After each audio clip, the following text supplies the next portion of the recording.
Today we have Christian and Yashan here to share our latest thinking on 5G technology and its implication around the world. Christian is a managing director and head of research for PIMCO. Yashan is a credit analyst based here in Hong Kong with responsibilities for several sectors, including technology, media, and telecom, or TMT. Let me start maybe with you, Christian. Can you please share the PIMCO investment process? Sure. Our investment process in credit in particular is to look for those sectors and those companies in those sectors where we think the market underappreciates the strengths of the companies. And that is kind of across the board in everything that we do, but particularly in credit research, that means that there has to be a real focus first on the sector. So we build our credit research team around sector analysts who cover all of the companies in their sector, whether they're investment grade or high yield or bank loans. But then knowing their sector can then really apply that sector knowledge down at the individual credit analysis and credit picking. Okay, great.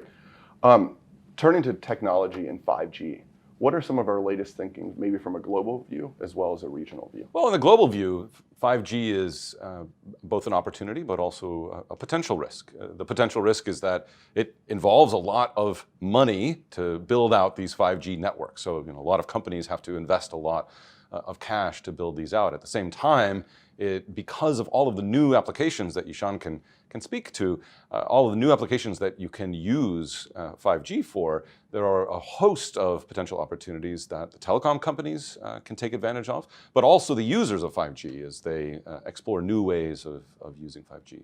Yes. So when it comes to 5G deployment, the US, Korea, China, and Japan are at the forefront. This is mostly driven by government ambition rather than initial consumer demand. Regulatory and security issues are at the forefront of investors' minds. We need to be cautious against some of the regions due to the government pressure on telcos to limit their tariff plans while deploy capex at a faster pace than they can absorb. The region is a little vulnerable given its dependence on global technology. We expect more government investment into domestic R&D. We also expect the global tech supply chain to diversify geographically to mitigate these risks going forward. As you think about deploying capital, where do you see the investment opportunities and what are some of the risks? You've highlighted some, but are there any others that you would highlight to our clients? Sure.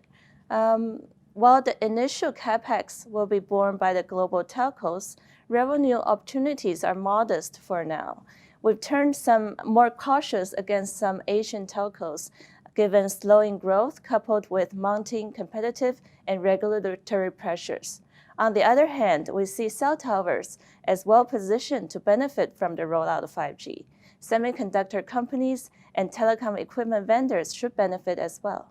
Christian, do you have anything to add from a global perspective? Well, I think the important thing in the global perspective is that this is an opportunity across the entire sector, and in general we do like a lot of the telecom issuers in the sector, but one has to be extremely selective because there will be winners and there will be losers, as Yashan was mentioning.